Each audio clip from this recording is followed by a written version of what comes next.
Muliakan Tuhan Allah, muliakan Tuhan Allah, muliakan pimpinannya dalam kasih sayangnya.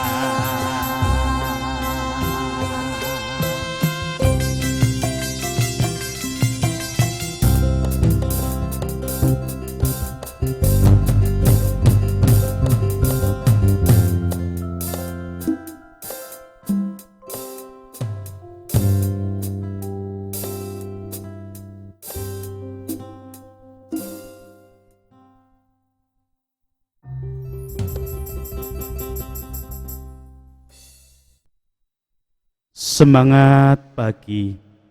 Hari ini hari Rabu 23 Februari 2022. Tentu hidup kita selalu dalam penyertaan akan kasih dan karunia Allah yang tiada pernah berhenti. Sebagai anggota keluarga Allah, kita akan kembali bersama-sama menyatukan hati, menyatukan pikir, menyatukan hidup, dan waktu seutuhnya dalam persekutuan doa anggota keluarga Allah. Kita akan bersama-sama memulai persekutuan doa anggota keluarga Allah dengan terlebih dahulu menyatakan pengakuan bahwa pertolongan kita hanya berasal dari Allah yang telah menciptakan langit bumi beserta segala isinya. Untuk itu kasih karunia dan damai sejahtera yang dari Allah Bapa kita dan Tuhan Yesus Kristus ada pada saudara sekalian. Amin.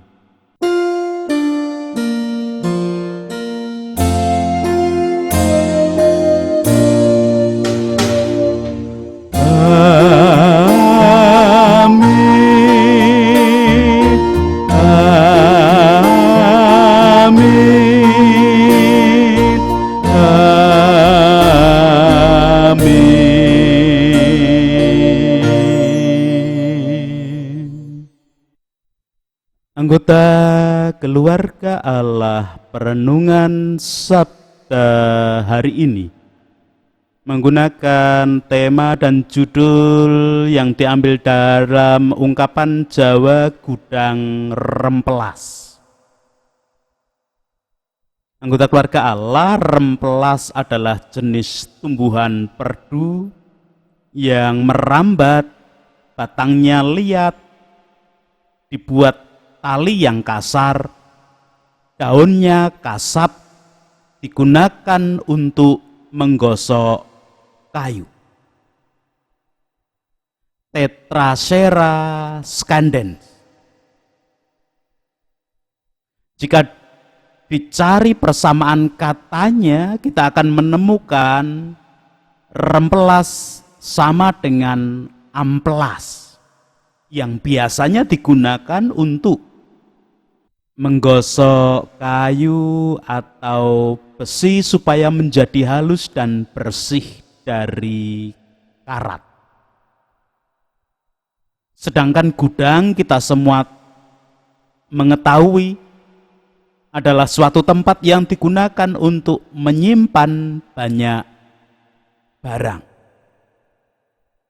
Dengan demikian, judul gudang rempelas berarti suatu tempat yang digunakan untuk menyimpan dan menimbun banyak rempelas. Anggota keluarga Allah, ungkapan Jawa Gudang Rempelas menunjuk kepada seseorang yang pandai menipu dengan cara halus tanpa terlihat dan tidak bisa dipercaya secara nalar ataupun dilihat secara kasat mata. Orang-orang seperti ini umumnya memiliki pembawaan manis dan baik. Tutur katanya manis dan sopan. Sikap dan gerak-geriknya halus dan lembut segala sesuatu yang diwujudkannya terlihat aduhai dan elok. Kalau tidak mengenali wataknya, orang-orang yang baru mengenalnya pasti mudah tertipu. Karena ternyata orang tersebut adalah seorang penipu. Mungkin digambarkan sebagai gudang rempelas karena segala sesuatunya sudah terlihat halus dan memukau, bagai kayu atau besi yang sudah digosok menggunakan amplas atau rempelas. Namun ternyata bongkahan kayu dan besi yang sebenarnya penuh keropos dan kerusakan di dalamnya. Anggota keluarga Allah, ungkapan Jawa gudang rempelas sebenarnya hendak memberikan peringatan, nasihat, ataupun wejangan agar setiap kita selalu berhati-hati dan waspada. Dalamnya laut bisa diukur, dalamnya hati manusia siapa yang tahu. Dalam hal ini bukan berarti kita harus curiga atau kita harus mencurigai setiap orang atau siapapun.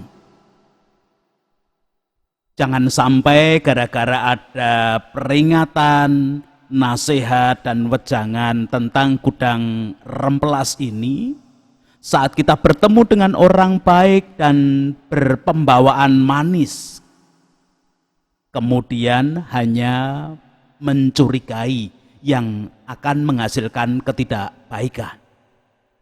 Ya, kalau dia seorang penipu, jika dia benar-benar orang baik, kasihan kan yang kita curigai, bahkan kita sendiri akhirnya merugi karena tidak jadi mendapatkan teman baik. Dalam hal ini kita hanya perlu waspada dan berjaga-jaga saja, terutama terhadap orang-orang yang baru dikenal. Anggota keluarga Allah, Tuhan Yesus pernah memberikan nasihat dan wejangan semacam gudang rempelas ini. Namun dalam hal ini bukan hanya para murid dan pengikutnya yang harus berhati-hati ataupun waspada kepada setiap orang yang baru dikenalnya. Karena jika hanya para murid dan pengikutnya yang berhati-hati, itu berarti Yesus mengajarkan bahwa para murid dan pengikutnya bisa menjadi sombong karena merasa menjadi orang yang baik-baik saja. Tuhan Yesus malah menasihati dan memperingatkan agar para murid dan para pengikutnya jangan sampai menjadi gudang rempelas. Hal yang demikian bisa kita saksikan dari leksionari bacaan Injil hari ini. Mari bersama-sama terlebih dahulu membaca, mendengarkan, memperhatikan, dan merasa-rasakan pembacaan kitab suci hari ini. Injil Yesus Kristus menurut Lukas, pasal ke-17 ayatnya yang pertama sampai dengan keempat memberikan kesaksian demikian. Yesus berkata kepada murid-muridnya, tidak mungkin tidak ada penyesatan, tetapi celakalah orang yang mengadakannya.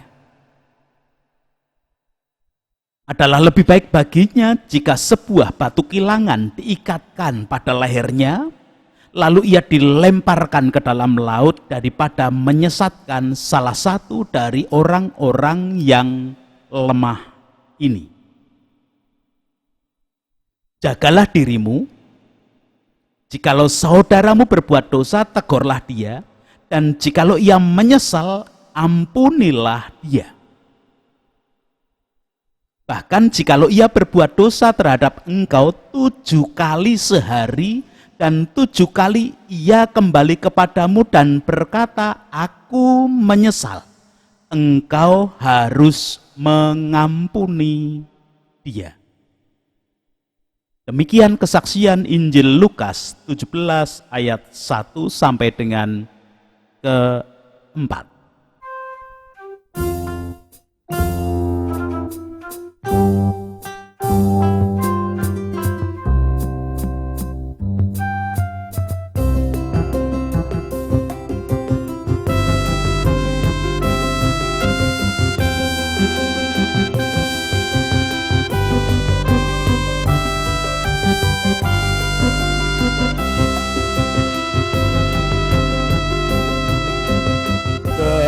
Katamu abadi, seluruh langkah kami yang mengikutinya, hidup sukacita.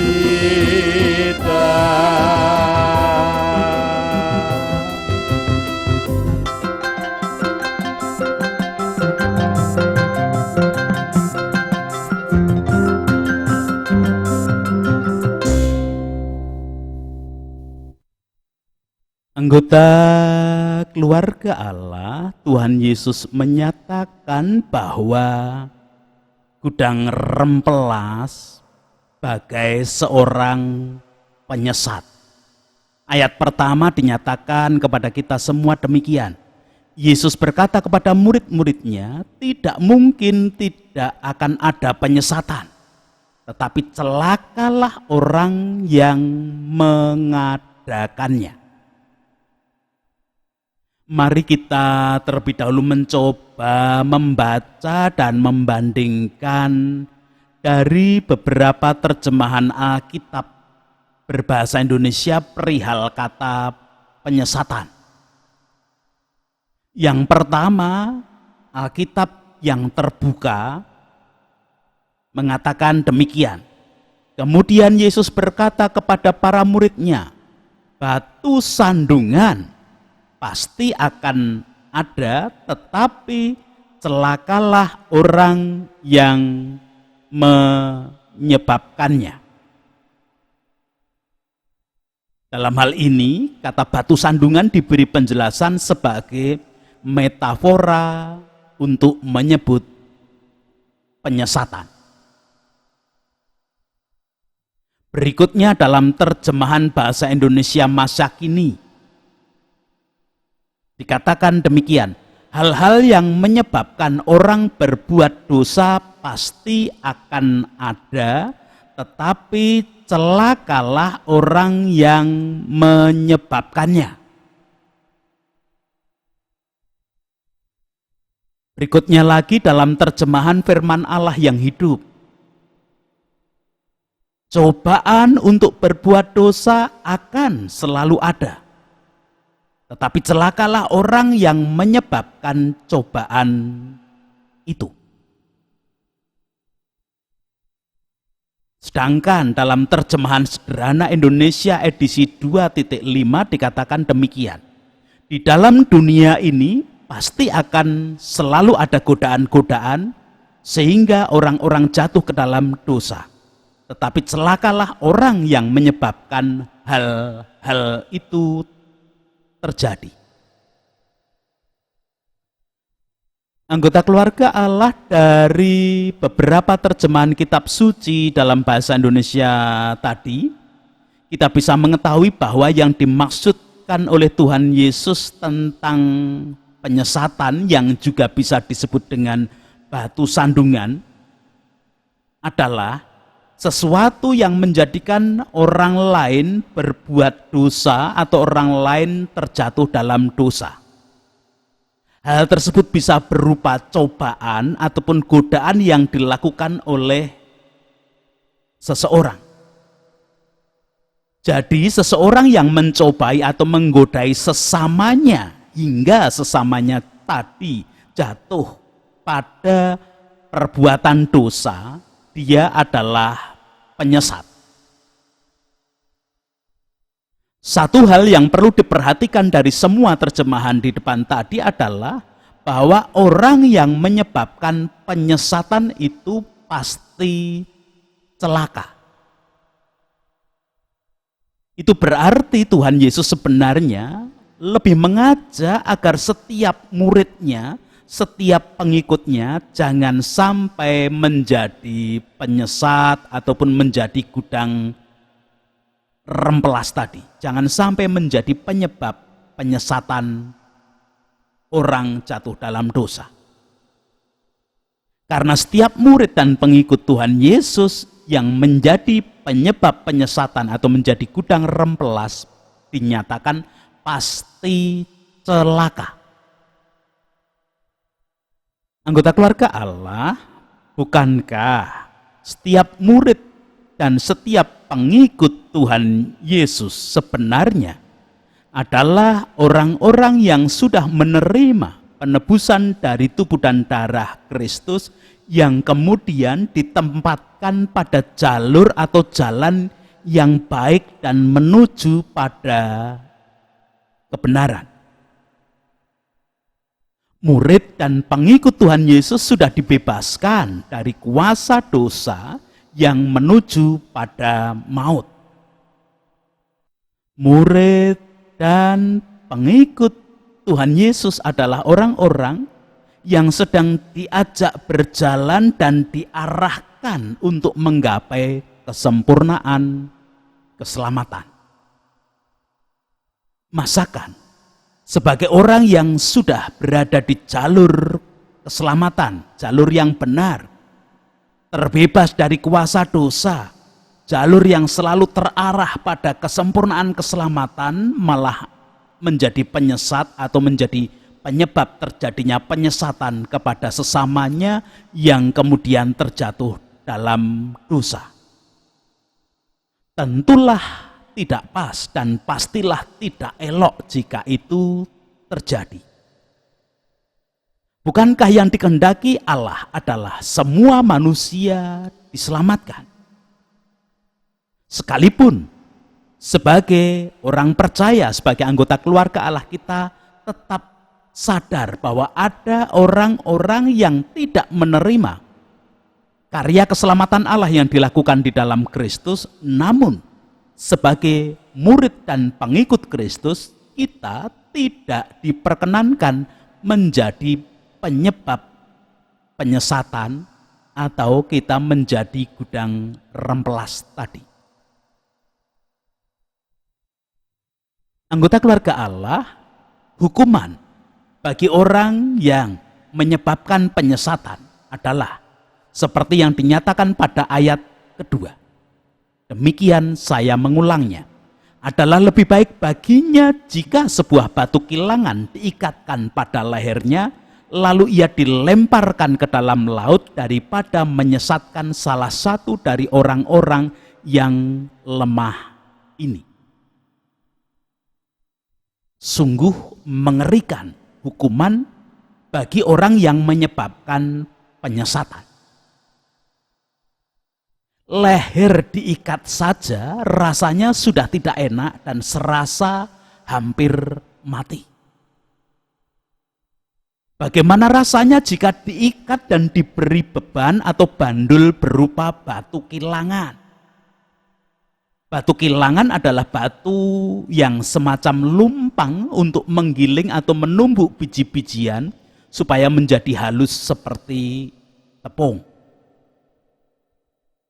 Apalagi jika leher yang diikat dengan bandul atau diberi beban batu kilangan tadi kemudian dilemparkan ke dalam laut. Tentu bukan hanya seperti mau mati rasanya, melainkan pasti mati, hanya saja prosesnya perlahan-lahan.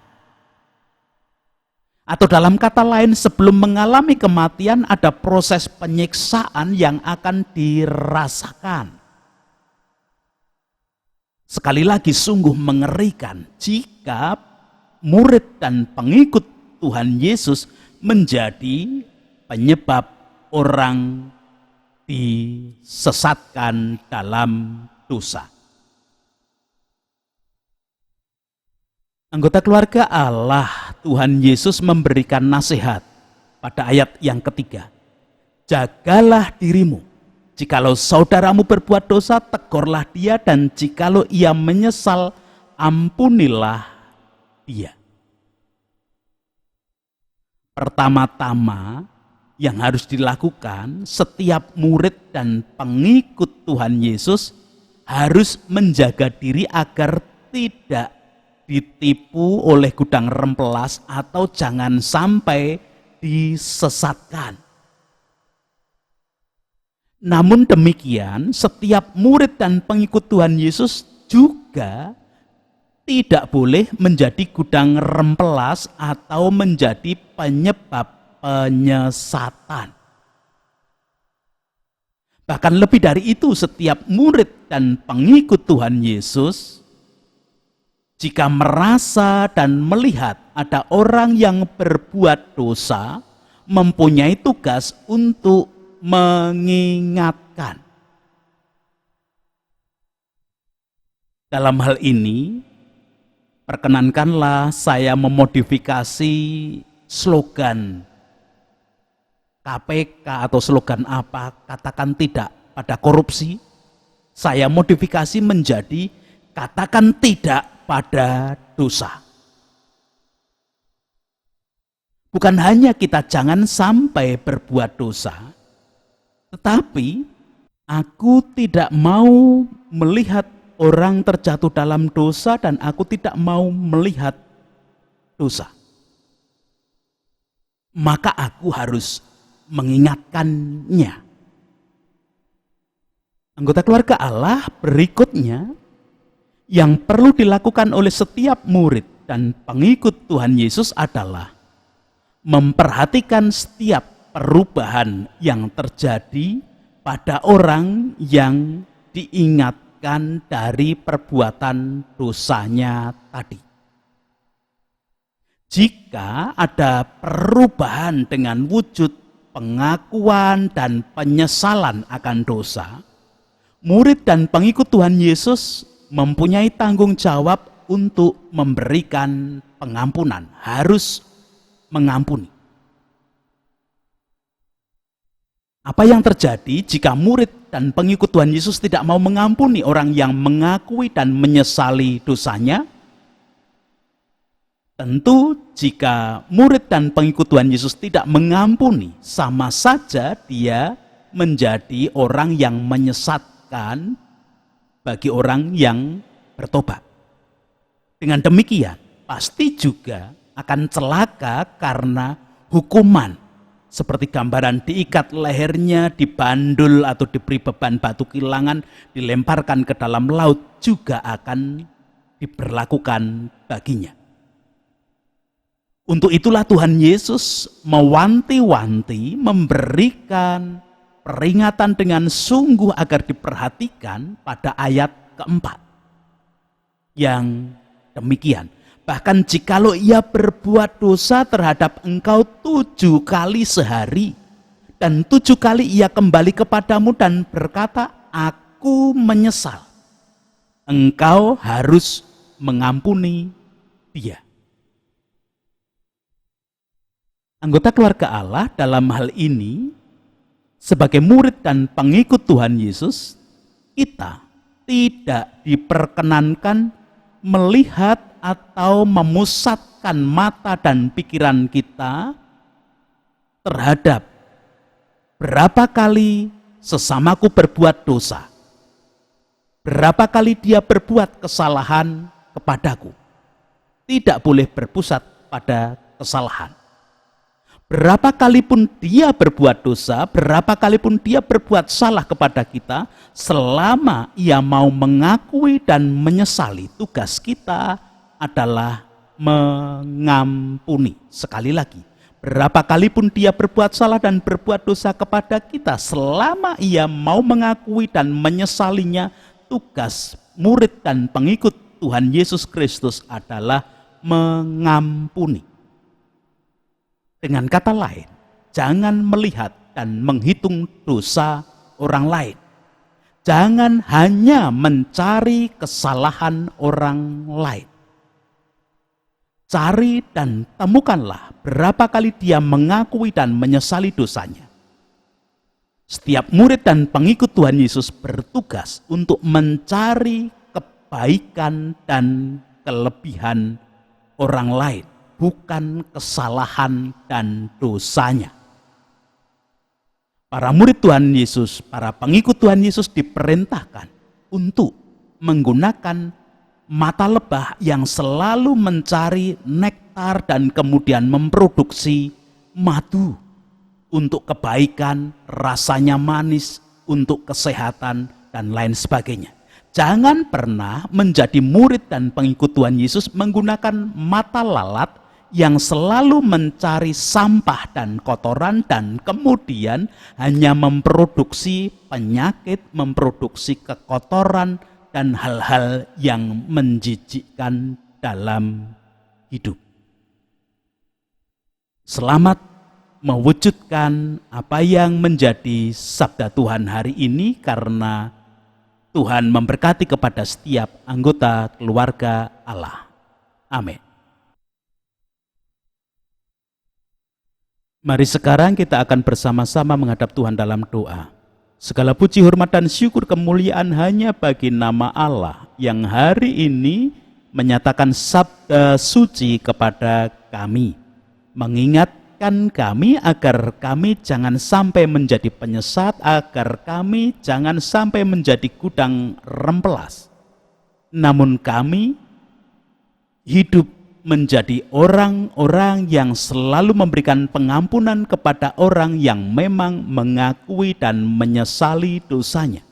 Kami hidup menjadi orang-orang yang selalu mewujudkan berkat bagi orang lain yang mengakui akan keterbatasan diri dan mau percaya kepada Tuhan Yesus Kristus sebagai Allah dan Juru Selamat.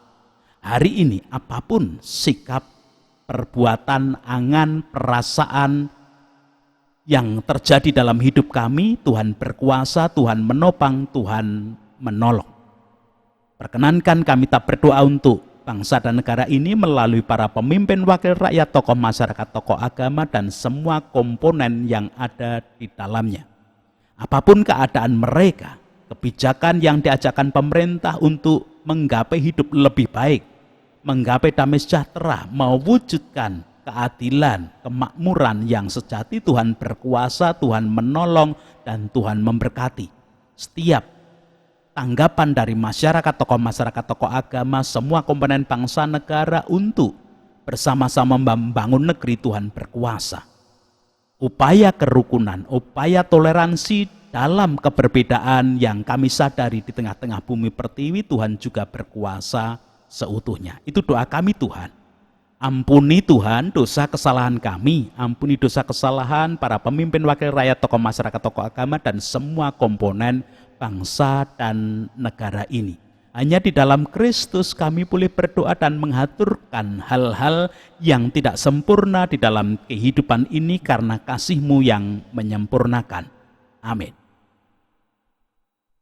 Sekarang bersama-sama melanjutkan kehidupan, mewujudkan apa yang menjadi sabda dan kehendak Allah hari ini, dan kita menerima berkat-Nya. Kasih karunia dan damai sejahtera yang dari Allah Bapa kita dan Tuhan Yesus Kristus di dalam persekutuan dengan Roh-Nya yang kudus tercurah, melingkupi, menaungi, melayakkan setiap anggota keluarga Allah, mewujudkan sabda suci hari ini. Amin.